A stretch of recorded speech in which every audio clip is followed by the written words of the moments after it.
State నేను దేవులపల్లి అమర్. ఆంధ్రప్రదేశ్ను మధ్యాంధ్రప్రదేశ్గా మార్చాలని ముఖ్యమంత్రి చంద్రబాబు నాయుడు కంకణం కట్టుకున్నారా? బార్ల విధానంలో మార్పులు దేనికి సంకేతం?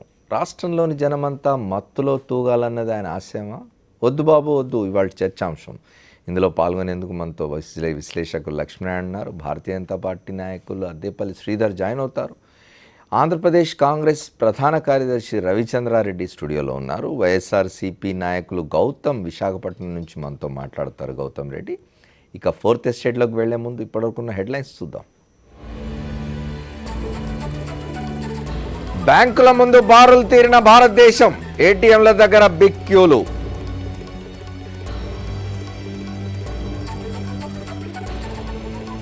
బాహుబలి ఆఫీసులో ఐటీ సోదాలు, కొన్ని గంటలుగా ఫైళ్లను పరిశీలిస్తున్న అధికారులు.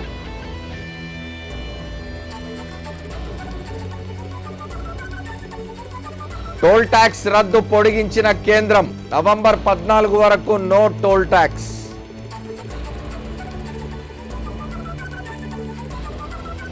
మరో 3 రోజుల పాటు స్థానిక సంస్థల్లో పన్నులు చెల్లించుకోవచ్చు, తాజాగా కేంద్రం ప్రకటన.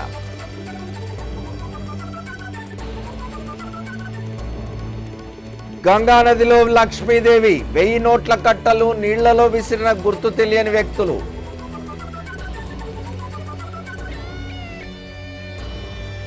భారత్ జపాన్ మధ్య అణు ఒప్పందం, ఎన్ఎస్జీలో ఇండియా సభ్యత్వానికి అబే మద్దతు.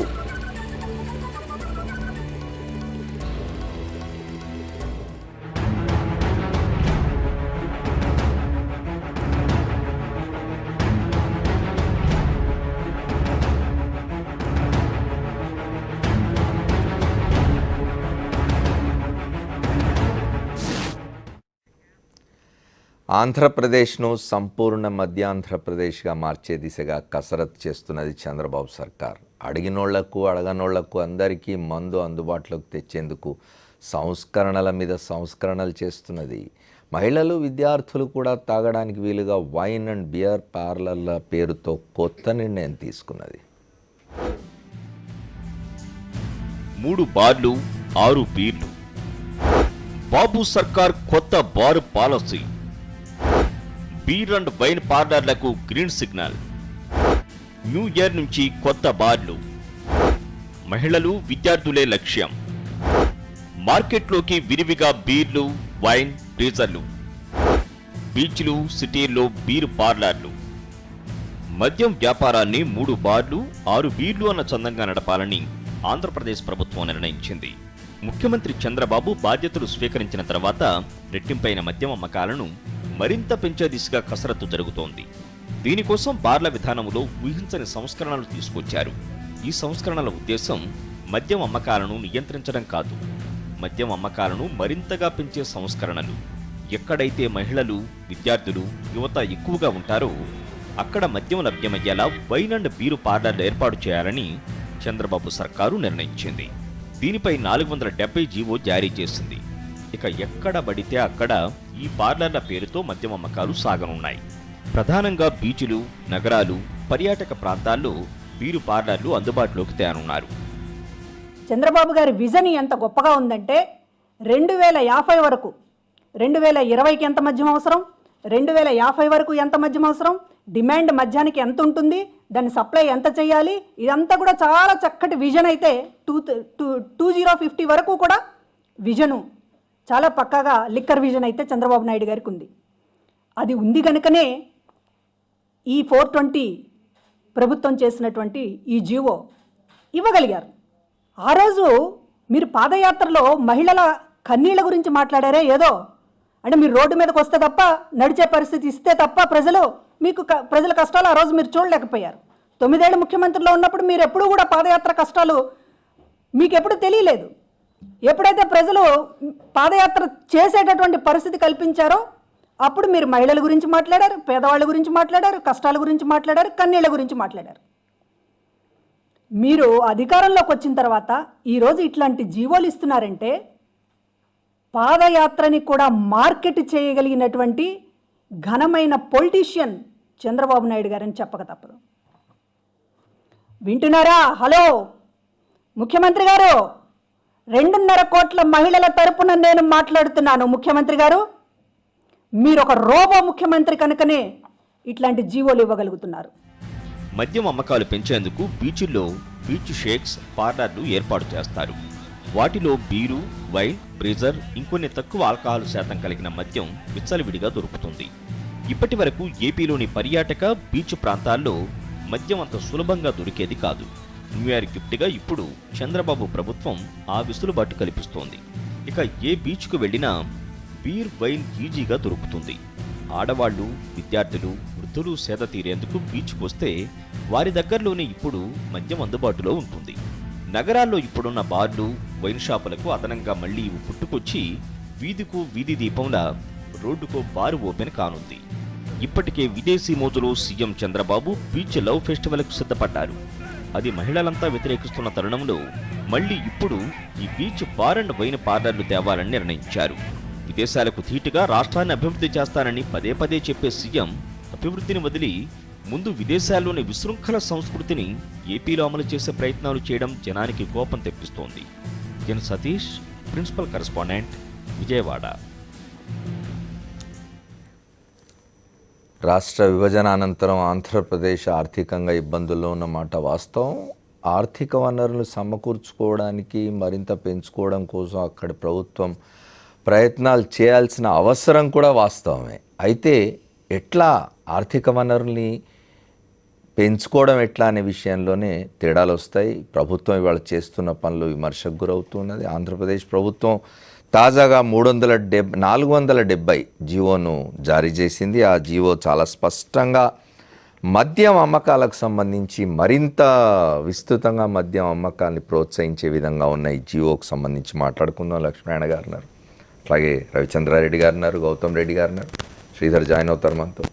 లక్ష్మీనారాయణ గారు మనకు బాగా గుర్తు, తెలుగుదేశం పార్టీ, అందులో ఎన్టీ రామారావు గారు 94 ఎన్నికలు మద్య నిషేధం అనే ప్లాంక్ మీద గెలిచినారు. మద్య నిషేధం తీసుకొస్తాను ఆయన గుర్తుంటే 1994 ఎన్నికలకు ఒక 6 మాసాలు 8 మాసాల ముందు ఆయన ఒక యాత్ర చేసినారు, రాష్ట్ర యాత్ర. హైదరాబాద్ అల్వాల్ దగ్గర నుంచి మొదలుపెట్టి ఆయన శ్రీకాకుళం వరకు ఒక తెల్ల జెండా మీద, తెలుగుదేశం జెండా కూడా పెట్టుకోలేదు, తెల్ల జెండా మీద గాంధీ గారి రేఖాచిత్రం వేసుకొని మరి ఇక్కడి నుంచి బయలుదేరి రాష్ట్రం అంతటా కూడా మద్య నిషేధం అవసరాన్ని గురించి, దానివల్ల కుటుంబాలు పడుతున్న కష్టాల గురించి, పేదలు పడుతున్న కష్టాల గురించి, మహిళలు పడుతున్న కష్టాల గురించి, అనారోగ్యం, వీటన్నిటి గురించి చెప్తూ ఆయన రాష్ట్రం అంతా పర్యటించి అదే ప్లాంక్ మీద అధికారంలోకి వచ్చారు. ఆ తెలుగుదేశం ఇవాళ ఆంధ్రప్రదేశ్లో అధికారంలో ఉండి వీటిని మరింత సులభతరం చేస్తూ ఉన్నది. ఇవాళ విశాఖపట్నంలో వాలంటైన్స్ డే సందర్భంగా ప్రేమోత్సవం నిర్వహిస్తాం, బీచ్ ఫెస్టివల్ నిర్వహిస్తాం అని చెప్పిన ప్రభుత్వం విమర్శలకు గురై 3 రోజులే కాదు శాశ్వతంగా అక్కడ మేము మద్యం అమ్మే ఏర్పాట్లు చేస్తున్నామని వాళ్ళ జీవో తీసుకొచ్చింది. చెప్పండి. ఇది మద్యం అనేటువంటిది ప్రభుత్వాలు ఒక వనరుగా చూడడం అనేటువంటిది దుర్మార్గం. ప్రజల ఆరోగ్యం అనేది ఒక ప్రాథమిక హక్కు. ప్రజల ఆరోగ్యంతో చెలగాడమాడేటువంటి హక్కు ప్రభుత్వాలకు లేదు. సమాజానికి ఒక క్యాన్సర్ వ్యాధిలాగా ఈ మద్యం అనేటువంటిది పీల్చి పిప్పి చేసేస్తూ ఉంది. కుటుంబాలనే ఆర్థికంగా అధోగతి పాలు చేస్తున్నది. పిల్లల్ని వాళ్ళ చదువులకు పంపించకుండా బాల కార్మికులుగా మార్చేస్తూ ఉంది. గృహాల్లో, ఇళ్లల్లో మహిళలు గృహహింసకు గురవుతున్నారు. మహిళలు కాయ కష్టం చేసి వ్యవసాయ కార్మికులు కానీ లేకపోతే అసంఘటిత కార్మికులుగా వాళ్ళు డబ్బులు సంపాదిస్తే ఆ డబ్బులను కూడా తగలేసేటువంటి పరిస్థితి ఉన్నది. మధ్యతరగతి కుటుంబాల్లో కూడా ఈరోజు దీని యొక్క ప్రభావం చాలా పెద్ద ఎత్తున ఉన్నది. పట్టణ ప్రాంతాల్లో కూడా ఈరోజు ఒకప్పుడు పట్టణాలకే పరిమితమైనటువంటిది గ్రామీణ ప్రాంతాలకు కూడా ప్రవహించింది. ఇది బెల్ట్ షాప్ల రూపంలో వెళ్ళేది. ఒకప్పుడు గ్రామాల్లో ఎవరైనా తాగితే తాగుబోతు అని సమాజం నుంచి వెలివేసేటువంటి స్థితి ఒక 20-30 సంవత్సరాల క్రితం. ఇవాళ తాగనవాణ్ణి సోషల్ ఈవిల్ గా ఉండేది.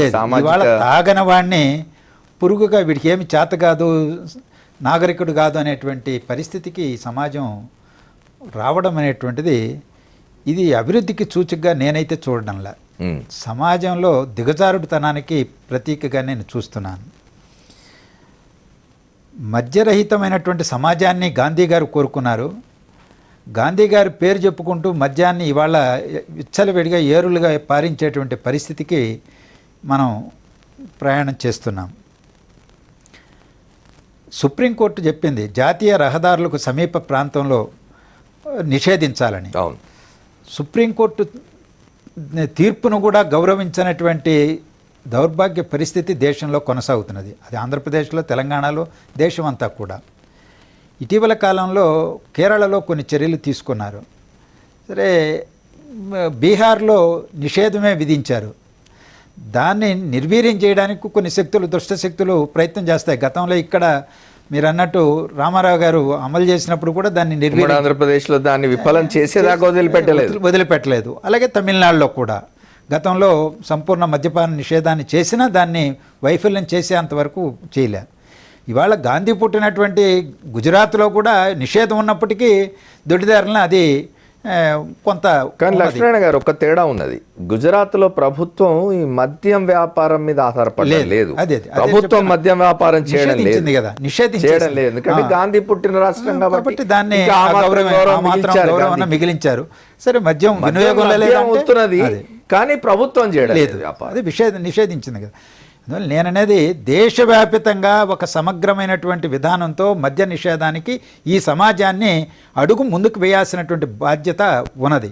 దేశవ్యాపిత విధానం ఒకటి రావాలి, అప్పుడే అది జయప్రదంగా అమలు చేయడానికి కూడా వీలవుతుంది.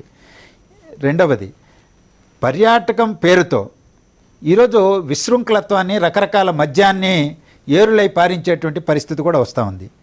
బీచ్ టూరిజం, మరోవైపున టెంపుల్ టూరిజం రావాలి.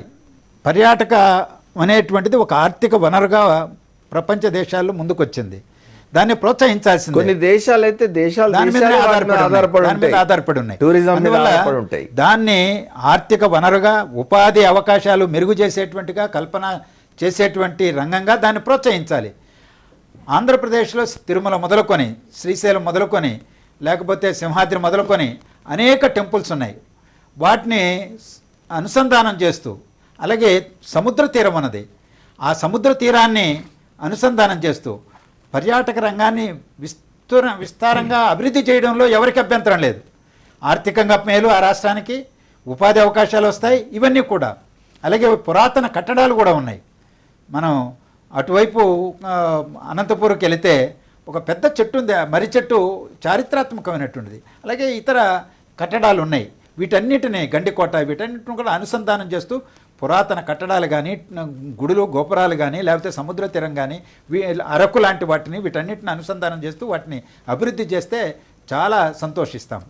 కానీ వచ్చే పర్యాటకులకు, విలాసాలకు, వినోదానికి ఏదైనా ఉండాలి కదా అనేది కదా ఆ మాటకే వస్తున్నా. ఈరోజు రామకృష్ణ బీచ్ని మరో మన గోవా బీచ్గా మార్చేటువంటి సంస్కృతికి తెలుగు ప్రజలు మానసికంగా సిద్ధంగా లేరు. తెలుగు ప్రజలకు ఒక సంస్కృతి ఉన్నది, ఒక సాంప్రదాయం ఉన్నది. ఈరోజు వారాంతంలో 10 మంది పోయి, లేకపోతే సాయంత్రం పూట పోయి ఆ రామకృష్ణ బీచ్లో కూర్చొని సముద్రాన్ని ఆస్వాదించి, ఆ అలలను ఆస్వాదించి వచ్చేటువంటిది. మనం పోతాం, అనేక సందర్భాల్లో తిరిగి చూస్తుంటాం, వందల వేల సంఖ్యలో వస్తుంటారు. ఈరోజు ఆ ప్రజలు దాన్ని కోరుకోవడంలా, అర్ధనగ్న దృశ్యాలు చూసుకోవడం, గోవాలో ఉన్నట్టు బికినీలు వేసుకొని, లేకపోతే అర్ధనగ్న దృశ్యాలు ఆంధ్ర ప్రజలు కోరుకుంటున్నాను నేను అడుగుతున్నా. కానీ గోవాలో కూడా ప్రభుత్వం ఇప్పుడు చాలా కట్టడలు చేస్తున్నట్టుగా ఉంది. సంస్కృతిని కాపాడుకుంటూ పర్యాటకాన్ని అభివృద్ధి చేసి, అభివృద్ధినిలో అంతర్భాగంగా పర్యాటకాన్ని చూడాలి, కానీ మన సంస్కృతిని పణంగా పెట్టి కాదు, అలాగే ప్రజల యొక్క ఆరోగ్యాన్ని పణంగా పెట్టి కాదు. విదేశస్తులు ఎలా వస్తారు లేకపోతే అని అనవచ్చు. విదేశస్తులు రావడానికి వీలుగా వాళ్ళకు రెస్టారెంట్లలో కల్పించండి, వేరే రెస్టారెంట్లు, హోటళ్ళు కల్పించండి, లేకపోతే వేరే బీచ్లు, నిషిద్ధమైనటువంటి వాళ్ళకే పరిమితమైనటువంటి బీచ్లు, ఆ పేరుతో ఇక్కడ సామాన్య ప్రజలకు అందుబాటులోకి తెచ్చే ప్రయత్నం మన ప్రజల యొక్క ఆరోగ్యంతో చెలగాటమాడకూడదు. మన సంస్కృతిని డెస్ట్రాయ్ చేసుకునేటువంటి వైపున ప్రయాణం ఆలోచనలు చేయకూడదు అనేది నా అభిప్రాయం. ఎస్ సార్, మిగతా మిత్రులతో మాట్లాడదాం. రవిచంద్రారెడ్డి గారు చెప్పండి, చంద్రబాబు నాయుడు గారి ప్రభుత్వం రావడానికి ముందు 2014 ఎన్నికలప్పుడు వారి ఎన్నికల మేనిఫెస్టోలో బెల్ట్ షాపులను మేము రద్దు చేస్తాం అన్నారు. తర్వాత మహిళల విషయంలో ఆ ఎన్నికల ప్రచారం మీకు గుర్తుంటే అసలు ఎలక్ట్రానిక్ మీడియాలో మనం చూసినాం ప్రచారం ఎట్లా జరిగిందో. మహిళలకు సంబంధించి, మహిళల భద్రతకు సంబంధించి ఎన్నెన్ని మాటలు చెప్పినారో. నిజమే, ఆయన వస్తేనే బాగుండు అనే ఒక వాతావరణాన్ని క్రియేట్ చేసేసినారు. అట్లాంటిది వాళ్ళు ఏం జరుగుతుంది, బెల్ట్ షాపుల రద్దుకు సంతకం కూడా పెట్టినట్టున్నారు ఆయన. వారు పెట్టిన 5 సంతకాల్లో బెల్ట్ షాపుల రద్దు కూడా ఒకటి ఉన్నట్టుంది. ఏం జరుగుతున్నది? ముఖ్యంగా చంద్రబాబు నాయుడు గారు ఏ ప్రచారానికి వెళ్ళినా, ఏ మాట చెప్పినా, అది ఎటువంటి చర్చ అయినా కనీసం ఒక సందర్భోచితం అనేది కూడా లేకుండా, హుద్హుద్ తుఫాన్ పరామర్శలో సహితం, ఎక్కడైనా బాధాకరమైన విషయంలో పరామర్శకు సైతం ఆయన ఎక్కడికి పోయినా ఒక కామన్ అలవాటు ఉంది. ఆ కామన్ అలవాటు ఏంటంటే ఇలా 2 వేళ్ళు ఇలా పెట్టి ఇలా చెప్తూ ఉంటారు.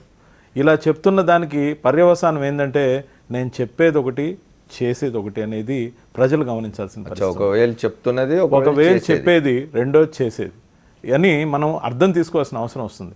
ఎందుకంటే ప్రతి దగ్గర కూడా మనం చూసినట్టయితే ఎలక్షన్కి అయిన వెంటనే బెల్ట్ షాపుల రద్దు గురించి పెట్టిన సంతకం ఏమైందో తెలియదు, కానీ గ్రామాల్లో సైతం ఈరోజు మొబైల్ ద్వారా ఫోన్ చేస్తే మీకు డోర్ డెలివరీ మద్యం దొరుకుతూ ఉంది. అంటే బెల్ట్ షాపుల్ని మించిపోయింది. ఈరోజు మొబైల్ కాల్లో మీరు మద్యాన్ని సప్లై చేస్తూ ఉన్నారు. పైగా డ్రింక్ అండ్ డ్రైవ్ ఎంతైతే నేరమో అదేవిధంగా మద్యాన్ని అమ్మి మద్యం సొమ్ము ద్వారానే రాష్ట్రాన్ని అభివృద్ధి దిశగా పయనింపజేస్తానని చెప్పడం కూడా అంతే నేరం అనేది ఉన్న అన్ని ప్రభుత్వాలు గుర్తెరగాలి. ఈ దశలో కొన్ని విషయాలకైతే అన్ని ప్రతిపక్షాలను కలుపుకొని అందరూ చర్చిస్తారు, కానీ ఇలాంటి విషయాల మీద రాబోయే రోజుల్లో బహుశా చర్చ జరగచ్చు. కాంగ్రెస్ థింక్ ట్యాంక్లో రాహుల్ గాంధీ గారు ఆల్రెడీ ఇప్పటికి 2 సమావేశాలు పెట్టారు.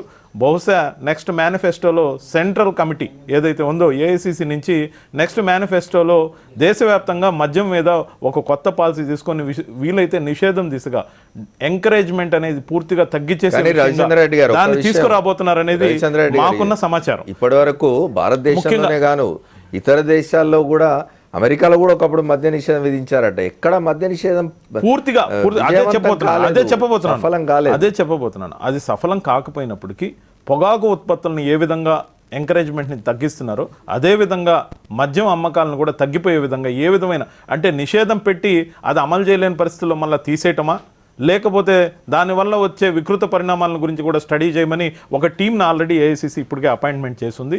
దానివల్ల వచ్చే మేనిఫెస్టోలో ఏ విధంగా పాలసీస్ తీసుకుంటారనేది కాంగ్రెస్ వరకు నేను చెప్తున్నాను. మిగతా అన్ని పార్టీలు కూడా ముఖ్యంగా మద్యం అమ్మితేనే మనం రాష్ట్ర ప్రభుత్వం నడుపుతాం. ఈరోజు బీహార్ నిషేధించింది.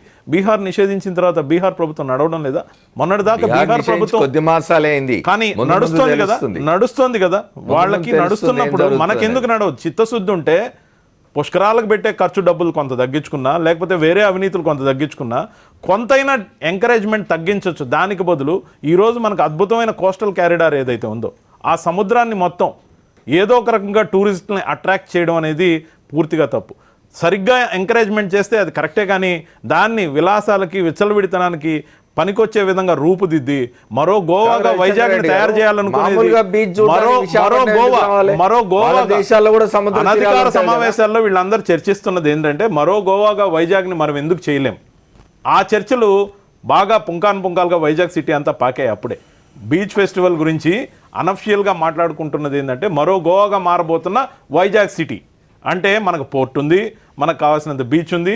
అక్కడ కానీ క్లిక్ అయితే కోస్టల్ క్యారిడార్ అంతా కూడా మనం చాలా బాగా టూరిజం డెవలప్ చేసుకోవచ్చు. ఇప్పటికే చాలామందికి ల్యాండ్ అలాట్ చేశారు.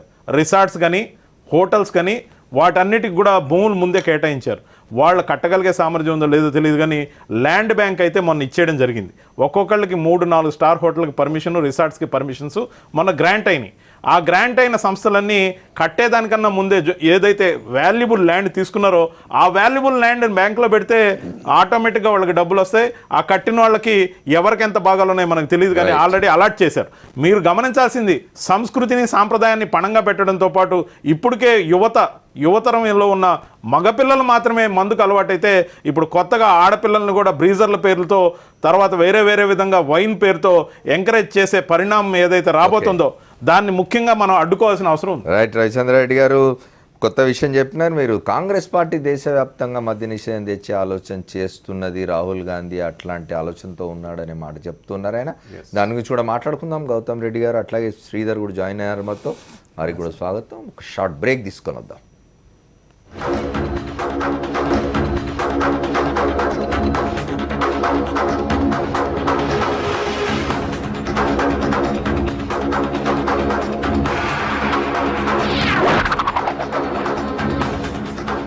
Welcome back to the fourth estate. మనం మద్యం గురించి మాట్లాడుకుంటున్నాం. మద్య నిషేధం నుంచి మధ్య ఆంధ్రప్రదేశ్గా మారేదాకా వచ్చింది ఆంధ్రప్రదేశ్. ఆర్థిక వనరులు అవసరమే, కానీ వాటిని ఎట్లా సముపార్జించుకుంటాం, ఏ పద్ధతుల్లో మనం ఆర్థిక వనరుల వైపు చూస్తాం అనేది కూడా ముఖ్యమే. ప్రజాస్వామ్యంలో ప్రభుత్వాలు ఎట్లా ఉండాలనే దాని మీద మాట్లాడుకుంటున్నాం. ఒకసారి గౌతమ్ రెడ్డి గారితో మాట్లాడదాం. గౌతమ్ రెడ్డి గారు చెప్పండి, ఒక్కటి ఇప్పుడు విదేశీ యాత్రికుల్ని మనం ఆకర్షించడానికి, మన టూరిస్ట్ ప్లేసెస్ని పాపులర్ చేసుకోవడానికి, మద్యం అమ్మకాలని అక్కడక్కడ వాళ్ళకు అందుబాటులో ఉంచడం కోసం చేయాల్సిన ప్రయత్నాలను ఎవరు తప్పట్టాల్సిన అవసరం లేదు.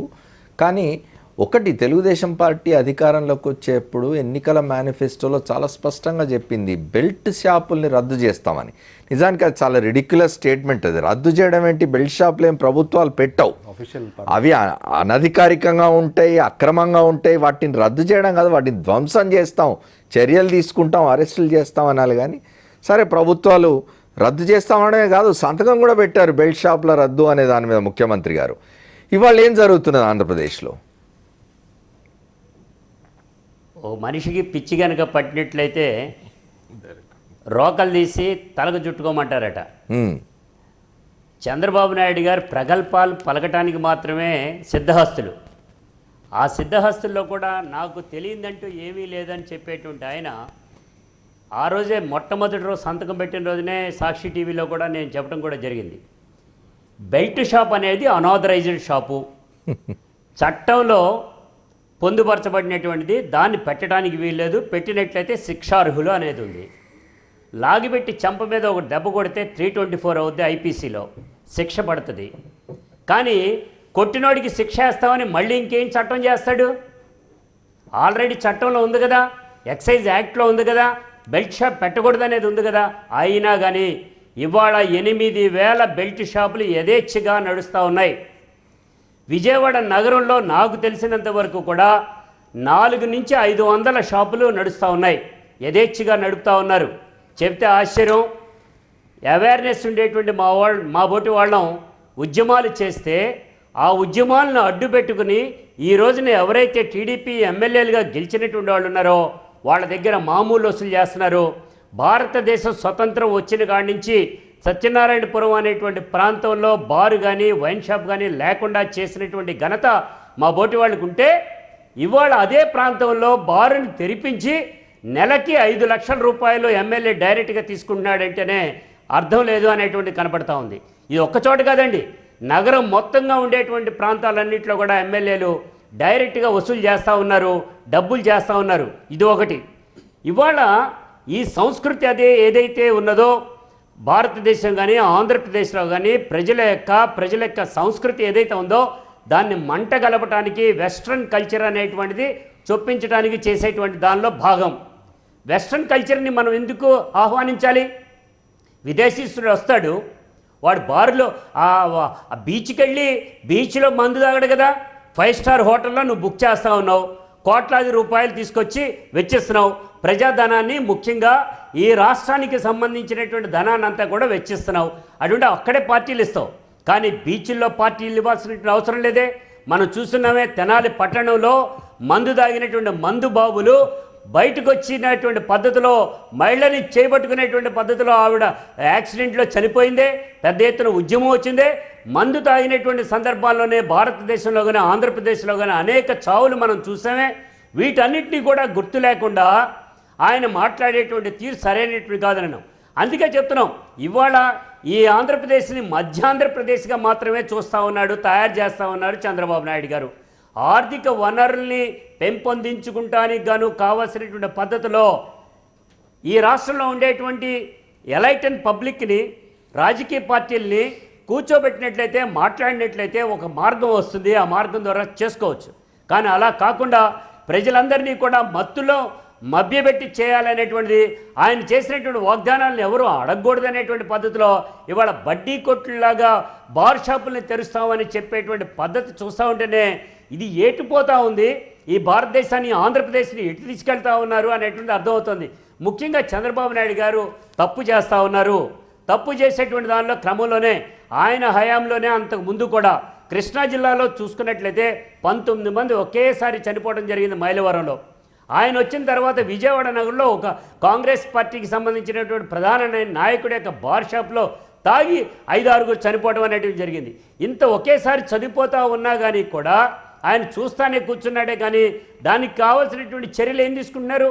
ఈ బార్లు అనేటువంటిది, మద్యం షాపులు అనేటువంటిది క్రమేగా తగ్గించాలి, ప్రజల ఆరోగ్యాన్ని పరిరక్షించాలి, వారి యొక్క స్థితిగతులు మెరుగుపరచాలనేటప్పుడు దశల వారీగా అన్నా కానీ కూడా దీన్ని తీసివేయాలి. గౌతమ్ రెడ్డి గారు, చంద్రబాబు నాయుడు గారు ఆలోచించట్లేదు. గౌతమ్ రెడ్డి గారు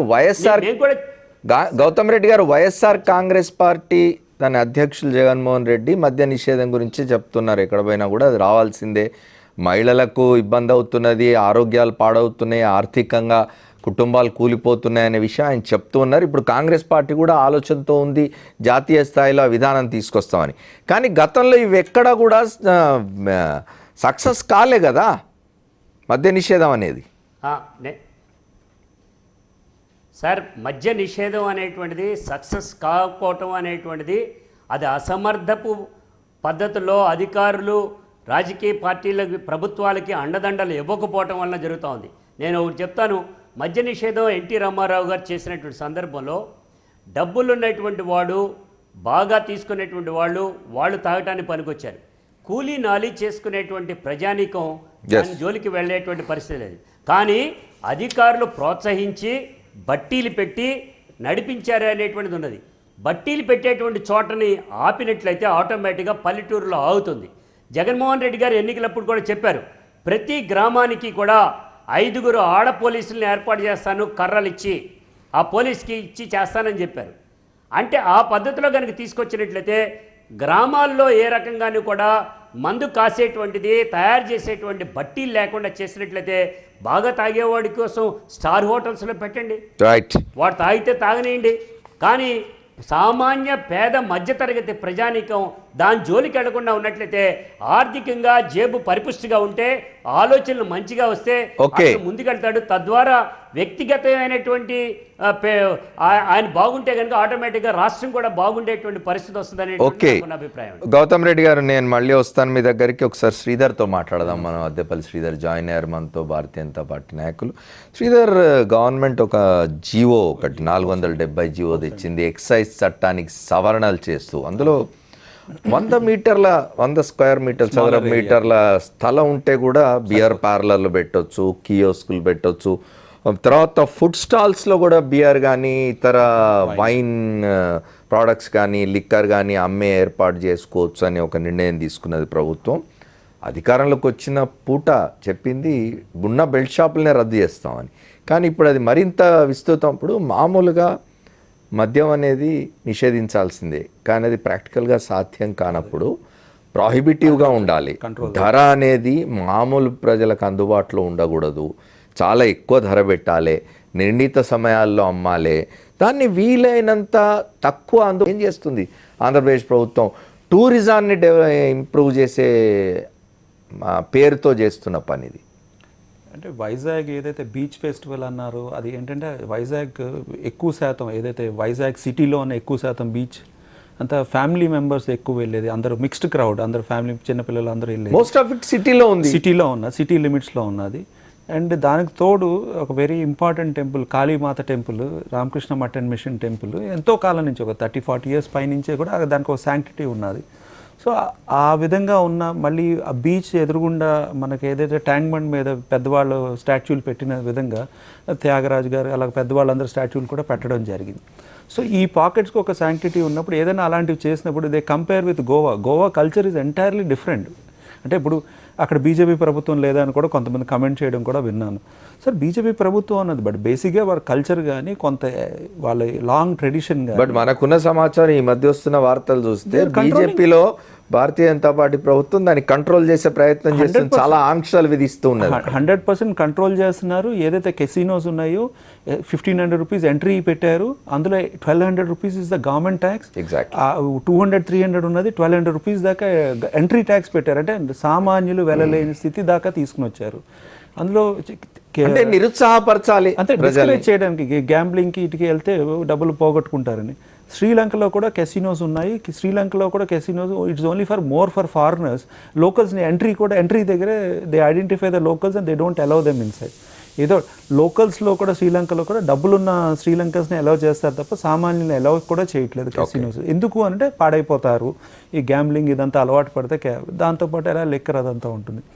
ఈరోజు స్పెసిఫిక్గా ఏదైతే అమెండ్మెంట్స్ మీరు జియోస్ రెఫరెన్సెస్ ఇవన్నీ చూస్తూ ఉంటే అవన్నీ రెస్ట్రిక్షన్స్ ఉన్నాయి. ఇన్నాళ్ళు అన్ని రెస్ట్రిక్షన్స్ రిలాక్స్ చేసి కొత్తగా కియోస్క్ ఇవ్వడం జరిగింది. మీరు అంటే ఇన్ని 7-8 ఇయర్స్లో ఉన్న రెస్ట్రిక్షన్ ఆల్మోస్ట్ 9 జియోస్లో రిలాక్సేషన్ 9 జియోస్ రిలాక్సేషన్ ఇవ్వాల్సి వచ్చింది. ఎందుకు అంటే హెల్త్ అండ్ హైజీన్ అని ఉన్నది, లేదంటే ఎక్స్టెంట్ ఆఫ్ ఏరియా ఉన్నది, ఎయిర్ కండిషనింగ్ ఫెసిలిటీ అన్నది ఒకటి మ్యాండేటరీ, దెన్ సిట్టింగ్ ఏరియా ఇంత ఉన్నది, మళ్ళీ ఓపెన్ ఏరియా ఇంత అన్న రెస్ట్రిక్షన్స్ ఉన్నాయి. ఇన్ని రెస్ట్రిక్షన్స్ని ఎగ్జామ్షన్ ఇస్తూ ఈ కియోస్క్ ఇవ్వడం వలన అది కూడా corporation, not only it restricted to Vizag, all కార్పొరేషన్లో కూడా రాబోతున్నది.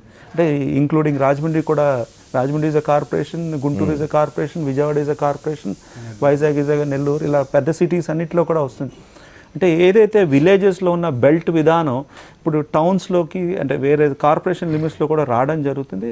కొంతవరకు బెల్ట్ షాప్స్ ఆర్ అన్ఆథరైజ్డ్, ఇవి ఆథరైజ్డ్ కదా, లైసెన్స్ ఇస్తామంటున్నారు, డిపాజిట్ కట్టమంటున్నారు, విలేజ్ లెవెల్ రిఫండబుల్ డిపాజిట్.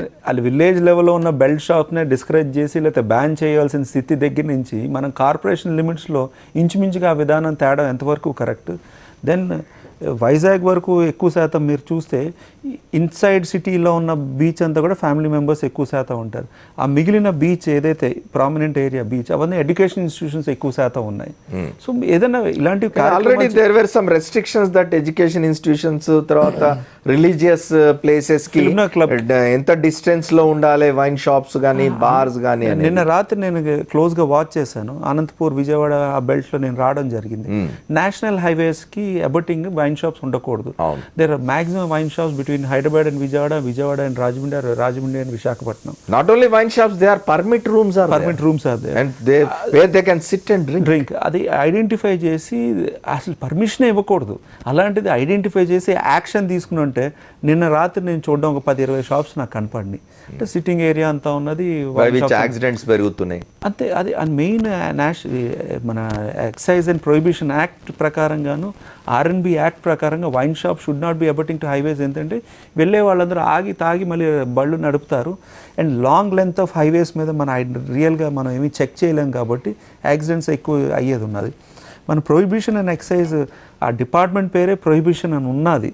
దానికి కొన్ని రూల్స్ అండ్ రెగ్యులేషన్స్ ఉన్నాయి. ఇదివరకు ప్రొహిబిషన్కి ఒక కమిటీ వేసి ఎవ్రీ మంత్ ఒక మీటింగ్ పెట్టి వాళ్ళకి ఒక బడ్జెట్ అలొకేట్ చేసి వాల్ పోస్టర్స్ అన్ని ఇచ్చి మీ టీవీ ఛానల్స్లో అంతా మీడియాలో కూడా డోంట్ డ్రింక్ అని చెప్పి ఇవన్నీ కూడా మీటింగ్స్ పెట్టి ఇవన్నీ జరిగేవి. అసలు ఆ ప్రొహిబిషన్ అండ్ ఎక్సైజ్ శాఖలో ఆ ప్రొహిబిషన్ అన్న వర్డ్కి మీనింగ్ లేకుండా ఇలా పెంచుకుంటూ వెళ్ళిపోతూ దానికి పర్సంటేజ్ ఆఫ్ ఏదైతే రెవెన్యూ జనరేట్ అవుతుందో, సబ్స్టాన్షియల్ మనీ రెవెన్యూ జనరేట్ అవుతుంది, దానికి అంత పర్సంటేజ్ ఆఫ్ అప్ టు 5% ఈ ప్రొహిబిషన్కి వాడాల్సిన కారణాలు ఉన్నాయి. కేరళలో ఇదే సిస్టమ్ యూజ్ చేసి 300 షాప్స్ దాకా తగ్గించారండి వాళ్ళు.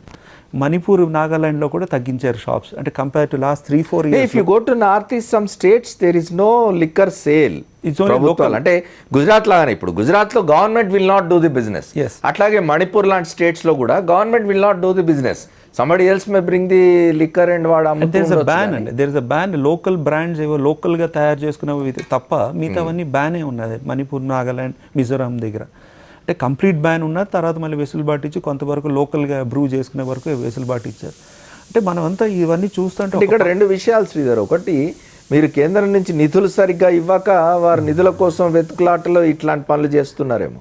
అంటే అలా అని కాదండి. మనం ఇప్పుడు మీరు ఒక పక్కన చూడండి ఆరోగ్యశ్రీ లేదంటే మరి ఆదాయాన్ని పెంచుకోవడం కోసమే అని కదా చెప్తూ ఉన్నది. అంటే ఆదాయం పెంచిన తర్వాత టూరిస్టులు ఎక్కువ మంది వస్తే ఆదాయం వాళ్ళని అట్రాక్ట్ చేయగలిగితే ఆదాయం పెరుగుతుంది.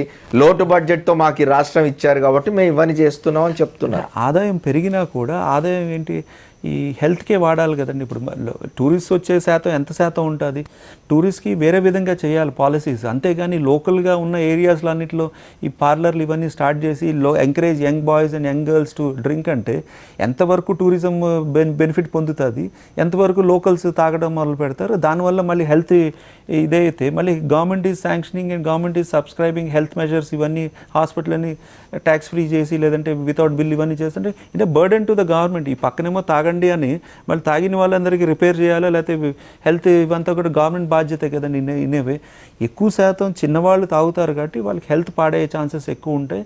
దెన్ కల్తీ అనేది కూడా ఈ ప్రొహిబిషన్ ఎంతవరకు మానిటర్ చేస్తున్నదని కూడా కొంచెం ఇబ్బందిగానే ఉన్నది. Certain pockets of Srikakulam still ఈ రోజు కూడా నాటుసారా ఇవన్నీ కూడా బాగా అవైలబిలిటీ ఉన్నది. సర్టెన్ మీరు నాటుసారా శ్రీకాకుళం లాంటి మారుమూల ప్రాంతంలో నాటుసారా గురించి మాట్లాడుతున్నారు. విజయవాడ పట్టణంలో బార్లో లైసెన్స్డ్ బార్లో తాగిన వాళ్ళ కల్తీ తాగి చనిపోయిన సంఘటన జరిగింది కదా చంద్రబాబు నాయుడు గారు ముఖ్యమంత్రి అయిన తర్వాత. అదే అంటే యాక్షన్ ఏముంది, భయం ఏమున్నది. మేజర్గా ఏంటంటే ఒక ఇన్సిడెంట్ జరిగిన తర్వాత యాజ్ ఎ పార్ట్నర్ మీరు ఏం చేస్తున్నారు అంటే కొంతవరకు మేము why are you not telling him అంటే కొంతవరకు చెప్పామని. ఇప్పుడు మాకు బీజేపీకి మొన్న పని కట్టుకుని ఏమిటి మొహమాటం ఏంటి? మొహమాటం ఇట్లాంటి విషయాల్లో మొహమాటం ఏం లేదు. ఇంచుమించుగా పార్టీలో ఉన్న వాళ్ళందరికీ కూడా ఈ లిక్కర్కి దూరం ఉండాలని ఇన్ ప్రిన్సిపల్స్ ఉన్నది. మేమందరం కూడా దూరంగా ఉంటున్నాం. అది కాకుండా మొన్న నెల్లూరుకి తీసుకుని ఒక ట్రైనింగ్ క్యాంప్ 2 రోజులు పెట్టి ఇవన్నీ డూస్ అండ్ డోంట్స్ మీరు లిక్కర్ కు దూరంగా ఉంటే సరిపోదు సార్. ప్రజలు లిక్కర్ కు దూరంగా ఉండేట్టుగా ప్రభుత్వాల పాలసీస్ ఉండాలి కదా. పాలసీస్ మీదే డిస్కస్ చేయడం జరిగింది నెల్లూరులో. ఏదైతే ప్రభుత్వాలు పాటిస్తున్నాయో ఏదైతే కంపారిజన్గా మనం ఏ విధంగా నడవాలి, ఏ విధంగా క్వశ్చన్ చేయాలి. ఎస్పెషల్ లిక్కర్ కానీ డ్రగ్స్ కానీ ఎక్కువ శాతం హైదరాబాద్ నుంచి మనకి ఇటుపక్క వస్తున్నది. ఇది గంజాయి ఇదంతా కూడా శ్రీకాకుళం బెల్ట్ మన అరకు పాడేరు బెల్ట్ అంతా కూడా అక్కడ ఎక్కువ గంజాయి అంటే అది డిస్క్రీట్గా ఎంకరేజ్ చేస్తున్నారు ఆఫీసర్స్ ఆ గంజాయి. ఎందుకంటే they can take commission out of it. ఆ గంజాయి అంతా కూడా శ్రీకాకుళం అరకు పాడేరు రాజమండ్రి లేదంటే విశాఖపట్నం నుంచి it is coming back to Hyderabad and going to Calcutta and going to Nepal. Making some city A cosmopolitan is not bad, but ఇట్లాంటి కాస్మోపాలిటన్ సిటీలు కాదు. మనం మాట్లాడుకుందాం. ఇంకొక షార్ట్ బ్రేక్ తీసుకొని వద్దాం. లక్ష్మీనారాయణ గారు ఏమంటారు విందాం. Welcome back to the fourth estate. మనం మద్యం గురించి మాట్లాడుకుంటున్నాం. లక్ష్మీనారాయణ గారు ఒకటి చెప్పండి. ఇంతకుముందు పెద్దలు చెప్పిందంతా విన్నాం మనం.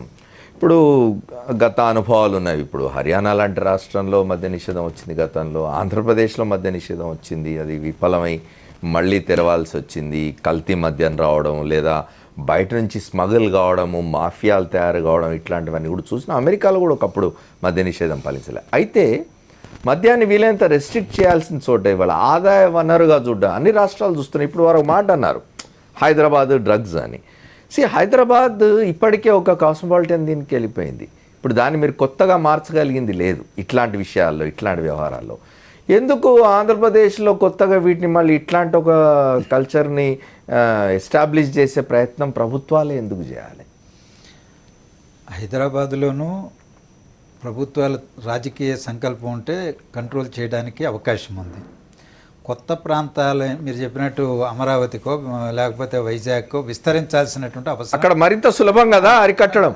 అది ఇక్కడ పాతుకుపోయి ఉన్న దాన్ని విస్తరించాల్సినటువంటి నిర్మూలించడం ఎంత కష్టమో అక్కడ దాన్ని ప్రారంభించకుండా చేయడం ఈజీ కదా. అందుకని విస్తరించకుండా చర్యలు తీసుకోవాల్సినటువంటి బాధ్యత ప్రభుత్వాలపైన ఉన్నది. ప్రజల రక్త మాంసాలతోనూ ఆరోగ్యంతోనూ వ్యాపారం చేయకూడదు. ఆదాయ వనరు అని ప్రభుత్వాలు చెబుతున్నాయి కానీ చూస్తున్నాయి కానీ ఈ డబ్బు జనం దగ్గర ఉంటే దాన్ని తిండి మీద ఖర్చు పెడతారు, పిల్లల చదువు మీద ఖర్చు పెడతారు, లేకపోతే వాళ్ళ ఆరోగ్యం మీద ఖర్చు పెడతారు, ఇతర రకాల మంచి ఇల్లు తీసుకుంటారు, లేకపోతే ఒక టీవీ కొనుక్కుంటాడు. డబ్బుంటే ఇంట్లో ఊరికే దాచిపెట్టుకోడు. ఏదో ఇప్పుడు కన్నా నల్లధనంగానే జనం కట్టలు మూటలు తీసుకెళ్ళి గోడౌన్లో దాచుకొని ఇప్పుడు కందకాల నుంచి బయటికి తీసుకొచ్చినట్టు ఎవరి దగ్గర డబ్బు ఉండదు. సామాన్య ప్రజలు వాళ్ళ దగ్గర ఉన్నటువంటి డబ్బును వినియోగిస్తారు. ఓకే, సరుకులు కొనుక్కుంటారు. మెరుగైన జీవన ప్రమాణాలు ఉంటాయి. మెరుగైన జీవన ప్రమాణాలు ఉన్నప్పుడు ఉత్పత్తిలో కూడా జాతీయ సంపదను సృష్టించడంలో కూడా వాళ్ళు క్రియాశీలంగా పాల్గొంటారు. అందువల్ల ఇన్ టర్న్ దీనికంటే కూడా ఎక్కువగా రాష్ట్రానికి కానీ జాతికి కానీ దేశానికి కానీ ఎక్కువగా సంపదను సృష్టించేటువంటి అవకాశం అప్పుడే ఉంటుంది. Right. మద్యానికి బానిసలైపోతే వాళ్ళు 60 ఏళ్ళు 70 ఏళ్ళు బతకాల్సిన వాళ్ళు 40 ఏళ్లలో చనిపోతున్నారు. యాక్సిడెంట్లో 20 ఏళ్లకు 10 ఏళ్లకు చనిపోతున్నారు. అనేకం యాక్సిడెంట్లతో చనిపోయేవాళ్ళు, లేకపోతే అనారోగ్యంతో చనిపోయేటువంటి వాళ్ళు. ఇవాళ అనారోగ్యంతో కొనారెళ్ళిపోతే పని చేయకుండా కుటుంబం మీద పరాన్నజీవులుగా బతికేటువంటి వాళ్ళు. వీటన్నింటినీ పరిగణలోకి తీసుకుంటే మద్యం వల్ల వచ్చేటువంటి ఆదాయం కంటే కూడా ఇతర రూపాల్లోనే ఆదాయం ఎక్కువ పెరుగుతుంది, సంపద ఎక్కువ సృష్టించబడుతుంది. ఆ వైపున పాలకులు ఆలోచించకపోవడం దౌర్భాగ్యం, ఈ దేశం చేసుకున్న దౌర్భాగ్యం. రాజకీయ పార్టీలు ఆ విధంగా ఆలోచన చేయకపోవడమే దురదృష్టకరమైనటువంటి అంటాను నేను. లక్ష్మీనారాయణ గారు మనతో విశాఖపట్నం నుంచి POW నాయకురాలు లక్ష్మి ఫోన్ లైన్లో ఉన్నారు, వారితో మాట్లాడదాం. లక్ష్మి గారు నమస్తే. చెప్పండి, ఆంధ్రప్రదేశ్ ప్రభుత్వం కొత్తగా ఒక జీవో 470 జీవోను ఒకటి విడుదల చేసింది. ఆ జీవోలో గతంలో ఎక్సైజ్ నిబంధనలకు చాలా రిలాక్సేషన్స్ ఇచ్చి ఇవాళ ఎక్కడ పడితే అక్కడ 100 చదరపు మీటర్ల స్థలం ఉంటే చాలు అక్కడ బియర్ పార్లర్లు పెట్టుకోవచ్చు, లిక్కర్ షాపులు పెట్టుకోవచ్చు. ముఖ్యంగా బీచ్లలో ఇప్పటికే విశాఖపట్నం బీచ్ ప్రేమోత్సవం అని మీరంతా గందరగోళంలో ఉన్నారు. ఇప్పుడు అక్కడ మళ్ళీ ఇవన్నీ కొత్తగా బీచ్ల వెంబడి బార్లు తయారయ్యేట్టుగా ఉన్నాయి. బెల్ట్ షాపులు అట్లాగే ఉన్నాయి. 8,000 బెల్ట్ షాపులు ఉన్నాయి ఆంధ్రప్రదేశ్లో. చెప్పండి. దీని మీద అసలు ప్రజలు లాభ నష్టాలు బేరీజు వేసుకునే వ్యాపార సంస్థ ప్రభుత్వం, లేకపోతే ప్రజల సంక్షేమాన్ని చూడాల్సిన బాధ్యత ఉన్న ఒక సంక్షేమ రాజ్యాన్ని చూస్తున్న ప్రభుత్వం అని చాలా సందేహం వచ్చే విధంగా ఉందండి. ఇది 470 జీవో కాదు, 420 జీవో. ఈ 420 చీటింగ్ జీవోని ఎందుకు మొన్నటిదాకా ఇదే మేనిఫెస్టోతో మహిళల దగ్గరకు వచ్చిందండి ప్రభుత్వం. మొన్న వచ్చినప్పుడు నేను బెల్ట్ షాపులు రద్దు చేస్తాను మొదటి సంతకం అన్నది, తర్వాత అంచెల వారీగా మద్య నిషేధం అన్నది. అవన్నీ చూసే కదా ఈ రోజు మహిళలందరూ కూడా ఆయన సంబంధించి అధికారం ఇచ్చిన తర్వాత ఈ రోజు నేను సంబంధించిన దశల వారి మద్య నిషేధం లేదు, తర్వాత బెల్ట్ షాపులు రద్దు లేదు. ఈ రోజు అనధికార మద్యాన్ని ఎక్కడైతే ఉందో చూసి దాన్ని నియంత్రించి నిరోధించాల్సిన బాధ్యత ఉన్న చంద్రబాబు నాయుడు గారు ఎక్సైజ్ శాఖని ఎక్కడెక్కడైతే ఈ రోజు అట్లాంటి బెల్ట్ షాపులు లేవో చూసి బెల్ట్ షాపులు పెట్టించడం అనే దగ్గరికి వెళ్ళిపోయి దాంట్లో ఆదాయం రాదని చెప్పి ఈ రోజు ఎక్కడైతే ఈ రోజు టూరిజం అని మాట్లాడుతున్నారో అది ఫిక్స్ టూరిజం అని. ఆయన చేసే టూరిజం ఏంటంటే దిగజారు టూరిజం. ఈ టూరిజం అంటే నేను ఇంతకుముందు మాట్లాడాం, ఎట్లా డెవలప్ చేసుకోవచ్చు, ఎవరైనా శాస్త్రవేత్తలు ఎలా చెప్పారు, వీటిని అభివృద్ధి చేయడం అంటే అయినా పక్కకు వచ్చేది రావాల్సిన ఆదాయం ద్వారా మాత్రమే నేను డబ్బు సంపాదిస్తాను అంటే డబ్బులు మాత్రమే నాకు కావాలి ఖజానాకు అని అంటే కనుక ఆయన నీతి బాహ్యమైన పనులు చేయడానికి వెనకాడకుండా చంద్రబాబు నాయుడు గారు మరి అట్లయితే ఇంకెందుకు ఈ రోజు రాజ్యాంగంలో రద్దు చేసుకున్న విషయాలు అన్ని ఉన్నాయి కదా, ఇక జూదం ఎందుకు జోరప్చారాలు పెట్టమని, ఇంకెందుకు ఇంకొకటండి ఒకటి గుర్ర పందాలు పెట్టమనండి, జోరప్చారాలు పెట్టమనండి, వ్యభిచార గృహాలు చేయమనండి, ఇంకెందుకు గంజాయి పట్టుకున్న వాళ్ళని విశాఖపట్నం జైలులో గంజాయి సంబంధించిన వాళ్ళందరూ కూడా పాపం నేరస్తులుగా ఉన్నారు, ఆదివాసి చాలా మంది. పాపం అలాంటి ఇంకెందుకు ఇంకా గంజాయి అమ్మేస్తే మీరు దుకాణాలు పెట్టి ప్రభుత్వమే డబ్బు వస్తుంది కదా, ప్రభుత్వం డబ్బు వస్తుంది కాబట్టి ఇలా గంజాయి దుకాణాలు పెట్టేయచ్చు. ఇంకెందుకు షార్ట్ మార్ట్ వ్యవహారం ఎందుకు, డబ్బులు వచ్చేటప్పుడు గంజాయి వ్యవహారం, హెరాయిన్ సంబంధించింది, లాటరీలు, గుర్ర పందాలు, దూరాలు, వ్యభిచారాలు, తాగుడు, లక్ష్మి గారు మొత్తం చేసేమని చెప్పండి ప్రభుత్వాన్ని. లక్ష్మి గారు లక్ష్మి గారు ఇప్పుడు ఎన్నికల ప్రచారంలో మాట్లాడే భాష ఒకటి ఉంటుంది, ఎన్నికైన తర్వాత అధికారంలోకి వచ్చినాక మాట్లాడే భాష ఇంకోటి ఉంటుంది అనేది రుజువు చేస్తున్నారు కదా. అది రుజువు చేస్తున్నారంటే ఇప్పుడు ఆయన ఆచరణలో వైస్ వర్స ఆయన ఏదైతే చెప్పారో అధికారంలో రావడానికి ఇలాంటివి చేస్తాను, అధికారంలోకి వచ్చినాక ఇదే చేస్తాను అని చెప్తే అది ప్రజలందరూ చూస్తూనే ఉన్నారు కదా. ఇప్పుడు ఎంత అన్యాయంగా నియంత్రణ ప్రవర్తించడం అంటే ఈరోజు మహిళల యొక్క మనోభావాన్ని. ఇప్పుడు కాంగ్రెస్ పార్టీ కూడా జాతీయ స్థాయిలో మద్య నిషేధాన్ని తన ఎజెండాలో పెట్టాలని ఆలోచన చేస్తున్నదట, ఏమంటారు? అది అధికారంలో రావడం కోసమే, అధికారంలోకి రావడానికి కావాల్సిన పార్టీ ఏదైతే ఉందో వాళ్ళు అధికారంలోకి వచ్చిన తర్వాత చిత్తశుద్ధిగా అమలు చేయడంలో నిరూపించుకోవట్లేదు ఎవరు. అధికారానికి రావడానికి సంబంధించి ఒక ఎజెండా అంతనే ఈరోజు ముందుకు వస్తున్నారు. అమలు సంబంధించినట్లు చేయకుండా ప్రతి ఒక్కదాని మహిళలు సామాజిక నేరాలు చూస్తున్నామండి. మహిళలపై హింసని, ఈ హింసకు మూలాలు విద్యలో లేదా, ఈరోజు మద్యంలో లేదా, హింసకు మూలం ఈరోజు మహిళల అఖిల వాటిలో లేదా, మరి వీటిని చూడటాన్ని నిరాకరించే ప్రభుత్వం యొక్క బాధ్యత లేదు తన ఏమనాలా, మహిళలకు సంబంధించి రక్షణ ఇవ్వలేని ఈ ప్రభుత్వాన్ని ఏమనాలా? కానీ లక్ష్మి గారు ఒక్కటి దురదృష్టకరమైన విషయం ఏంటంటే ప్రభుత్వం తీసుకునే నిర్ణయాన్ని మీరు నేను అంటే మీడియా, మీరు బయట పనిచేస్తున్న కార్యకర్తలు లేదా మహిళా సంఘాల్లో పనిచేస్తున్న వాళ్ళు, పౌర హక్కులో పనిచేస్తున్న వాళ్ళు, మేధావులు, వీళ్ళెవరు ఆపే స్థితి లేకుండా పోయింది కదా వాళ్ళ సమాజంలో. అంటే ఇప్పుడు నియంత్రణగా పరిపాలన చేస్తూ, గతంలో నాజీల్లాగే వ్యవహారం చేస్తూ, నోరెత్తనీయకుండా మాట్లాడుతూ, నిర్బంధాలు వీటన్నిటి ద్వారా తుపాకీల పరిష్కారం అంటే ఎట్లా పరిష్కారం? నిర్బంధం తుపాకీ ద్వారా సమస్యలు ఆగవండి. ఈ సమస్యలు ఉద్యమం తీసుకుంటారు. గతంలో సారా వ్యతిరేకోద్యమం నిర్మించినప్పుడు ఇప్పుడు మహిళలందరూ గొడవ పెట్టి పక్కన పట్టించారు, వేరే విషయం అంటే మళ్ళీ ఒకవేళ ఆర్గనైజ్ అవుతారు. ఈరోజు కష్టపడిన వాళ్ళు, ఇబ్బంది పడుతున్న వాళ్ళు మహిళలందరూ ఆర్గనైజ్ అవుతారు. ఈ ఆర్గనైజ్ అయిన మహిళలు గతంలో ఏమీ చేయలేరనుకున్న మహిళలు ఒక సారా వ్యతిరేకోద్యమం నడిపి ఆనాటి ప్రభుత్వానికి ఏ విధంగా బుద్ధి చెప్పారు. బుద్ధి చెప్పే థ్యాంక్ యూ లక్ష్మి గారు, మీరు ఫోన్ లైన్లో వచ్చి మాట్లాడేందుకు. గౌతమ్ రెడ్డి గారు ఒక మాట చెప్పండి, అంటే ప్రజాగ్రహానికి వెరవకుండా నిర్ణయాలు తీసుకొని మేము ఇట్లానే ఉంటామని ప్రభుత్వాలు అన్నప్పుడు ఏం చేయాలి? ఒక దోబగుంటలో జరిగినటువంటి యాజిటేషన్స్ అయితే ఏవైతే ఉన్నాయో అలాంటి ఉద్యమాలు రావాల్సినటువంటి ఆవశ్యకత ఉన్నది. ఇవాళ మహిళలు కానీ ఇళ్లల్లో పడేటువంటి అవస్థలు, తినటానికి తిండి లేకపోయినా కానీ కూడా మద్యానికి బానిసైపోయినటువంటి మగవాళ్ళు అనేక మంది ఉంటే ఆహాకారాలు వ్యక్తపరిచేటువంటి మహిళలు ఇవాళ నగరాల్లోనూ పట్టణాల్లోనూ పల్లెల్లో కూడా కనపడుతున్నాయి. ఈ స్థితిలో మనం ఎటువంటి పరిస్థితులు అయినా కానీ కూడా దీన్ని నివారించాల్సినటువంటి బాధ్యత, ఉద్యమాలు చేయాల్సినటువంటి బాధ్యత సంఘంలో ఉండేటువంటి పొలిటికల్ పార్టీసే కానీ లేదంటే కానీ స్వచ్ఛంద సంస్థలైనా కానీ కూడా దీన్ని తీసుకురావాలి. కానీ ఈ ప్రభుత్వం చేస్తుందనేటువంటిది అనుకోట్లా. పచ్చ జెండాలు పట్టుకుని పెద్ద ఎత్తున మేము ఉద్యమం చేస్తుంటే మాతో పాటు కూడా వాళ్ళు కూడా వచ్చేసి బార్లు మూసేయాలని చెప్పేసి వచ్చారు ఎన్నికల ముందు. కానీ ఎన్నికలు అయిన తర్వాత వాళ్ళ దగ్గర నుంచి డబ్బులు వసూలు చేసుకునేటువంటి కార్యక్రమంలో పడ్డారు. కానీ ఈ ప్రభుత్వానికి బుద్ధి రావాలంటే ఉద్యమం, మీరు ఇందాక అన్నట్లుగా మొత్తం ప్రజా సంఘాలుగా ఉండేటువంటి అన్నీ కూడా డిబేట్స్ కానీ అన్నీ పెట్టి చేసి ఒక ఉద్యమం కనుక స్టార్ట్ చేయాలి. ఆ ఉద్యమంకి తెరలేపాల్సినటువంటిది ఇప్పుడు ఏదైతే పొలిటికల్ లీడర్స్ కానీ ఎవరైతే కనుక చెప్తున్నారో వాళ్ళందరూ కూడా మహిళలకి, ప్రజలకి అండగా నిలవాల్సిన అవసరం ఉంది. దశల వారీగా మాత్రం ఎటువంటి పరిస్థితులు దీన్ని తగ్గిస్తే ఇమ్మీడియట్గా రిజల్ట్ వస్తుంది అనేటువంటిది నాకున్న అభిప్రాయం. రైట్ సార్, రవిచంద్ర రెడ్డి గారు. ముఖ్యంగా ఎటువంటి క్రైసిస్ నన్నా ఒక ఆపర్చునిటీగా మార్చుకుంటాననేది చంద్రబాబు నాయుడు గారు పదే చెప్పే విషయం. సంపదను సృష్టిస్తాం, ఆ సంపదను సృష్టిస్తేనే కదా సంపదని పంచడానికి వీలవుతుంది అంటారు.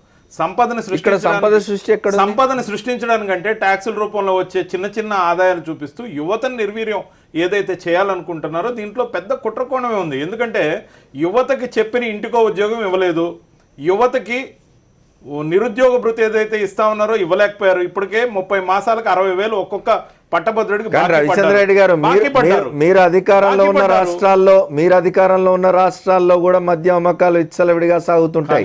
కాంగ్రెస్ పార్టీకి నైతిక హక్కు కియోస్కులు పెట్టి ఎక్కడ ఎంకరేజ్ చేసిన దాఖలాలు లేవు. కానీ ఈ విధంగా విచ్చలవిడితనంగా ఏవైతే బార్లు, షాపులు ఏవైతే ఉన్నాయో ప్రొహిబిషన్ అండ్ కంట్రోల్ వాళ్ళు ఏమైతే చేస్తున్నారో వాళ్ళు టార్గెట్లు పెట్టి మరీ ముఖ్యంగా మద్యం అమ్మకాలు పెంచడంతో పాటు కమిషన్లు దండుకుంటున్నారో, అంతేకాకుండా దాన్ని నిర్వీర్యం చేయాల్సిన దానికి ప్రచారానికి ఖర్చు పెట్టాల్సింది పావలా కూడా ఖర్చు పెట్టకుండా టార్గెట్లు పెడుతూ ముఖ్యంగా స్కూళ్ళకి, గుళ్ళకి అన్నిటికీ కూడా 500 మీటర్ల డిస్టెన్స్ ఎక్కడా పాటించకపోయినా వాళ్ళ మీద చర్యలు తీసుకోకుండా పక్కన పర్మిట్ రూమ్లు కూడా ఇస్తూ అనేక రకాలుగా ఎంకరేజ్ చేస్తున్న యువత ఇప్పటి వరకు మగవాళ్లకే పరిమితమైంది. ఎన్నో రకాల దుష్పరిణామాలు మనం చూస్తూ ఉన్నాం. ఇంటి పెద్ద తాగితేనే ఇల్లంతా నాశనం అవుతున్న పరిస్థితి. ఇప్పుడు యువత కూడా తాగితే ఏమవుతుందో తెలియదు. ఒక దగ్గర అన్న తమ్ముడిని చంపిన కార్యక్రమం అయితే ఒక దగ్గర తల్లిని చంపిన కొడుకుని చూస్తున్నాం. ఎందుకంటే మద్యం ఏ విధంగా వేళ్ళు ఉనుకుపోయిందో దాన్ని నిర్వీర్యం చేయాల్సిన వ్యవస్థ పరిపాలిస్తున్న పాలకుల మీద, అందరి మీద ఉంటుంది. అది ఏ ప్రభుత్వం అయినప్పటికీ ఉంటుంది.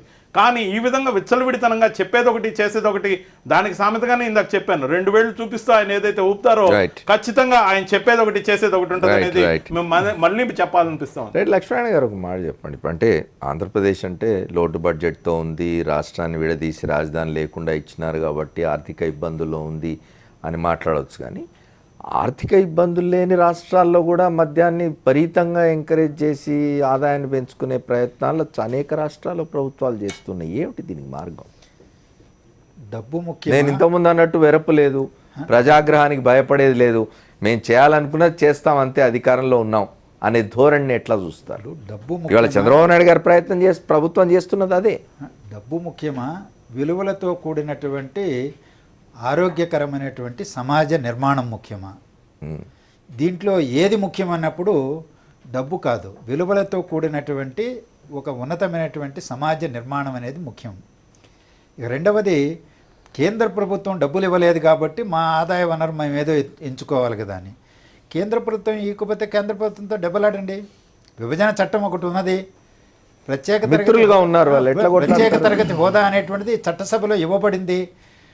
అది ముగిసిన అధ్యాయం అని చెప్పేసినారు వాటికి కదా. అనుగుణంగా అది డబ్బులు ముగిసిన ఇవ్వకపోతే అధ్యాయం అని చెప్పారు కదా. అదే అన్యాయమని వాళ్ళు ఇవ్వలేమని చెబితే, వాళ్ళు ఇవ్వమని చెబితే దాన్ని ఇచ్చేటట్టుగా ప్రజలను కూడగట్టుకొని రాష్ట్రంలో ఉన్న 5 కోట్ల ప్రజలకి ఇది ఇవ్వకపోవడం మోసగించడమైనటువంటి భావన బలంగా ఉన్నది.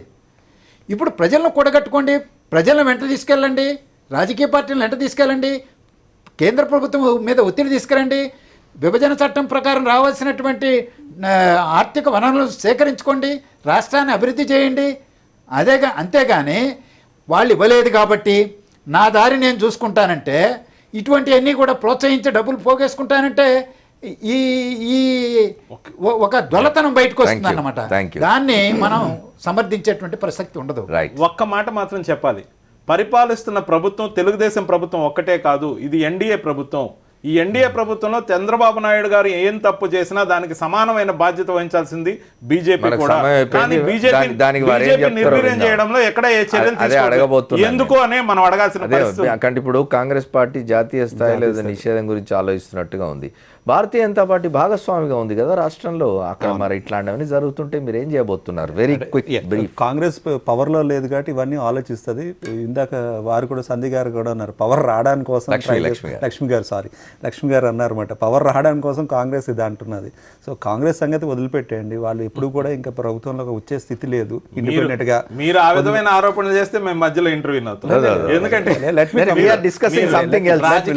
అధికారంలో ఎవరు ఉంటారు, ఎవరు వస్తారు, ఎవరు పోతారు అనేది తర్వాత. ప్రభుత్వ అధికారంలో ప్రస్తుతం ఉన్న ప్రభుత్వాలు చేస్తున్నది ఏమిటి అనేది మాట్లాడుకుంటున్నాం.